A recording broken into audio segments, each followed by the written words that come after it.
बिस्मिल्लाहिर्रहमानिर्रहीम, अस्सलाम वालेकुम। मैं हूं वफाक नज़ीर। 6 जजेस के सुप्रीम जुडिशल कौंसिल को ख़त ने एक नई सूरत हाल को जन्म दे दिया है और जो वाक़यात उसमें लिखे गए हैं वो ना सिर्फ पढ़ने वाले को बल्कि सुनने वाले को भी इस हैरत में मुब्तला कर देते हैं क्या इस मुल्क में हो क्या रहा है। जो वाक़यात सुप्रीम जुडिशल कौंसिल को लिखकर भिजवाए गए हैं उसमें सुप्रीम जुडिशल कौंसिल से इस बात की रहनुमाई मांगी गई है कि बताया जाए क्या एजेंसीज़, इंटेलिजेंस एजेंसीज़ इसी तरीके से जो अदालती मामलात हैं, जजेस के फ़ैसले हैं उसमें इसी तरह की इंटरफेरेंस देती हैं। क्या ये पाकिस्तान की पॉलिसी में शामिल है, क्या पाकिस्तान के आइन में ये चीज़ें शामिल हैं, ये इस बात की रहनुमाई सुप्रीम जुडिशल कौंसिल की जानिब से मांगी गई है। इस्लामाबाद हाई कोर्ट के 8 में से 6 जजेस की जानिब से ये ख़त लिखा गया है। उन 6 जजेस के नाम मैं आपके सामने रख देता हूँ, जिसमें justice Mohsin Akhtar Kayani, justice Tariq Mahmood, justice Babar Sattar, justice Ejaz Ishaq Khan, justice Arbab Tahir और जस्टिस समन रिफत इम्तियाज़ जो है वो शामिल हैं। ये वो 6 जजेज़ हैं जिनकी जानिब से सुप्रीम जुडिशल कौंसिल को ये ख़त लिखकर सारी सूरत हाल से आगाह किया गया। अब मैं वो वाक़यात आपके सामने रख देता हूँ जो ख़त में लिखकर सुप्रीम जुडिशल कौंसिल को भिजवाए गए हैं। तो पहला वाक़या सुनें। ये एक मशहूर ज़माना केस है साजिद बनाम इमरान खान।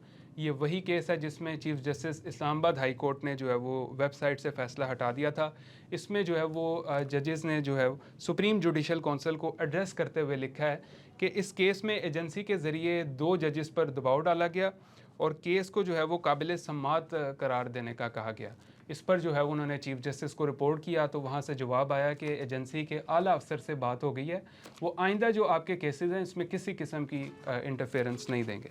अब दूसरे वाक़ये की तरफ मैं बढ़ता हूँ तो ये इसमें लिखा है कि मई 2023 में एक जज के बरादर निस्बती को जो है वो अगवा कर लिया जाता है और अगवाकार जो है वो ख़ुद को ISI का अहलकार बताते हैं और अगवा के दौरान जो है वो इलेक्ट्रिक शॉक्स दिए जाते हैं और फिर जबरी वीडियो पैगाम भी जो है वो रिकॉर्ड करवाया जाता है। फिर जज के ख़िलाफ़ जो है वो सुप्रीम जुडिशल कौंसिल में दरख्वास्त देकर बाकायदा तौर पर मीडिया मुहिम चलवाई जाती है। तीसरा वाक़या 19 मई 2023 मौजूदा चीफ जस्टिस कादी फ़ाइज़ ईसा से हाई कोर्ट के 6 जजेस की मुलाकात होती है और वो सारी सूरत हाल से उनको आगाह करते हैं ताकि सुप्रीम कोर्ट इस सारे मामले पर किसी किस्म का एक्शन ले।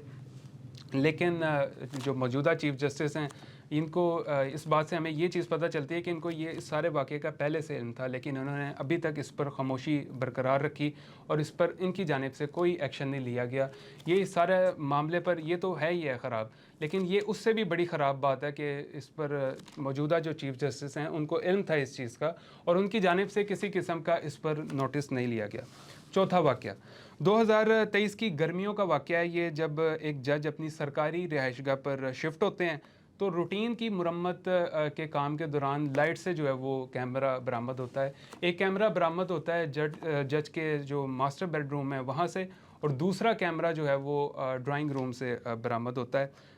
रूटीन के काम के दौरान चेक करते हुए जी वहाँ से लाइट से कैमरा निकल जाता है और हैरानकुन बात यह है कि उस कैमरे के साथ जो है वो USB भी अटैच होती है और जब वो USB को कनेक्ट करके देखते हैं तो उसमें जज की निजी वीडियोस, पर्सनल वीडियोस, फैमिली की वीडियोस जो है वो उसमें शामिल होती हैं। तो ये चौथा वाक़या है। पाँचवा वाक़या 3 मई 2023 को एक जज डिस्ट्रिक्ट ईस्ट इस्लामाबाद ने इसको रिपोर्ट किया है कि एक एडिशनल डिस्ट्रिक्ट एंड सेशन जज को धमकियां दी गई और घर पर जो है वो ट्रैकर भी फेंका गया। मामले की तस्दीक चीफ जस्टिस आमिर फ़ारूक की मौजूदगी में हुई। फिर कार्रवाई क्या होनी थी, जज को कहा गया कि वापस जाएं पंजाब में, उनको वापस पंजाब में भिजवा दिया गया, OSD बना दिया गया जो कि अब मौजूदा तौर पर भावलपुर में अपनी खिदमात सर अंजाम दे रहे हैं। अब इस सारी चीज़ ने सवालिया निशान उठा दिया है। अब जो सारे केसेस थे पाकिस्तान तहरीक इंसाफ के और जो दीगर के ख़िलाफ़ केसेस चलते रहे इस दौरान, तो इस चीज़ के ऊपर जो है वो अब सवालिया निशान उठ चुके हैं उनकी क्रेडिबिलिटी के ऊपर। और उससे भी हैरान कर देने वाली बात यह है कि चीफ जस्टिस कादी फ़ाइज़ ईसा जो कि सारे मामले से इल्म थे, उनको पता था ये सब हो रहा है, लेकिन उनकी जानिब से कोई मजबूत एक्शन नहीं लिया गया, कोई उनकी जानिब से कार्रवाई इस पर नहीं की गई। अच्छा, इस मामले के सामने आने के बाद अब ये हो रहा है कि इन 6 जजेस के ख़िलाफ़ जो है वो सोशल मीडिया पर मखसूस तबका जो है वो मुहिम चला रहा है। लेकिन मैं ये भी बात आपको बताना चाहता हूँ कि लाहौर और इस्लामाबाद हाई कोर्ट बार्स ने जो है वो इन 6 जजेस के साथ खड़े होने का ऐलान कर दिया। होना तो ये चाहिए था कि सियासी जमातों को जो है वो इन 6 जजेस के साथ खड़ा होना चाहिए था, लेकिन ये बड़ा अनफॉर्चुनेट है पाकिस्तान के अंदर। बहरहाल इस सारे वाक़े पर अभी कुछ भी मैं अपना अगर एनालिसिस आपको बताऊं तो अभी कबल अज़ वक्त है। मामला ये जो है वो इसको ऐसे रफ़ा दफ़ा नहीं होना चाहिए, इसको मंतकी अंजाम तक पहुंचना चाहिए, क्योंकि ये इंसाफ के निज़ाम पर बहुत बड़ा सवालिया निशान है कि जिस मुल्क में इंसाफ ही नायाब है तो फिर वो माशरा कैसे जो है वो फला पा सकता है। जब इंसाफ के निज़ाम की ये सूरत हाल है तो फिर तबाही ही ऐसे माशरों का मुकद्दर होती है, जो कि बड़ा अफसोसनाक है। बहरहाल ये थी हमारी आज की वीडियो। एक नई वीडियो में फिर मुलाकात होगी। अल्लाह हाफ़िज़।